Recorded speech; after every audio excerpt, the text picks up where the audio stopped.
These past few years, Indonesia has established good relations with Australia. We can see it from the quantity of Australian tourists who visit Indonesia destinations and vice versa.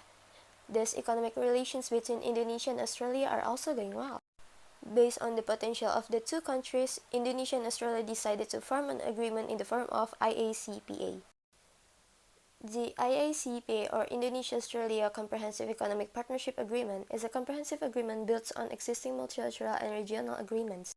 The existence of IACPA is supported by the potential of a profitable market for Indonesia and Australia, and also IACPA can create new opportunities in the future.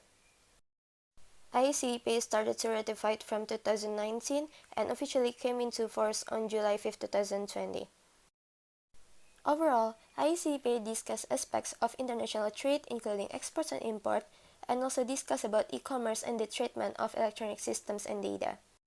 The argue is how is the implementation of IACPA foreign policy in the Indonesian economic system?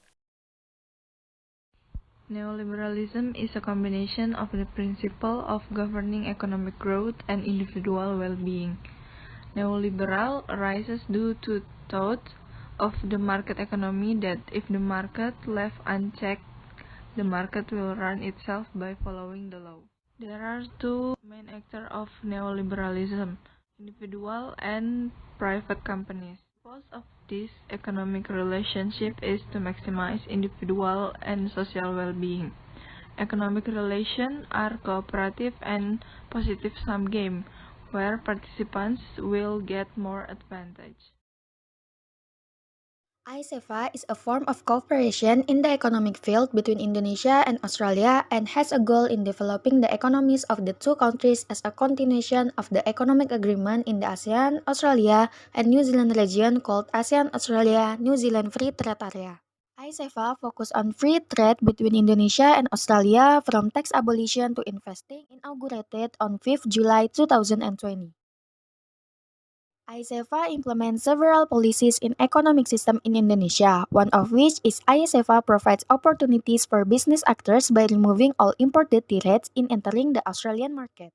This policy is in accordance with the neoliberal theory where the existing arrangements are aimed at economic growth and individual welfare because it provides the potential for increasing Indonesian export to Australia, for example such as furniture which are Indonesia's main export products to Australia and have a value of 100.2 million US dollars. The investment policies regulated in the IACPA agreement can facilitate and guarantee investment activities for Indonesian investors who want to expand to Australia, and can increase the potential of business actors to attract Australian investors to invest in Indonesia companies, because Australia is also the 10th largest investor in Indonesia in 2020. Hence with the neoliberal theory where individuals and private companies are the main actors in the neoliberal, where in terms of investment, of course, the actors will find it easier to invest through the IACPA policy, and this certainly benefits both countries, especially Indonesia.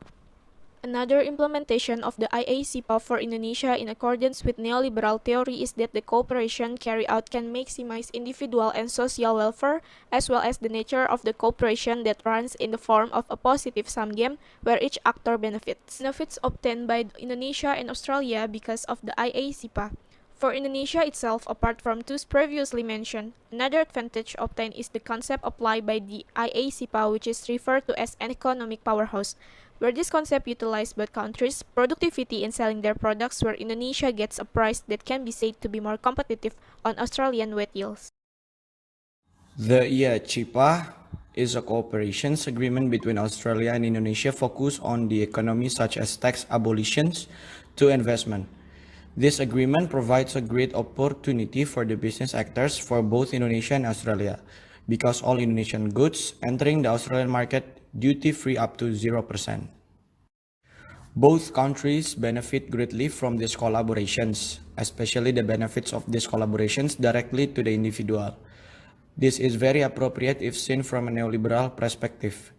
These IACPA collaborations can maximize individual well-being because such cooperations reduce the economic barrier between countries, and free market economic system can be maximized very well.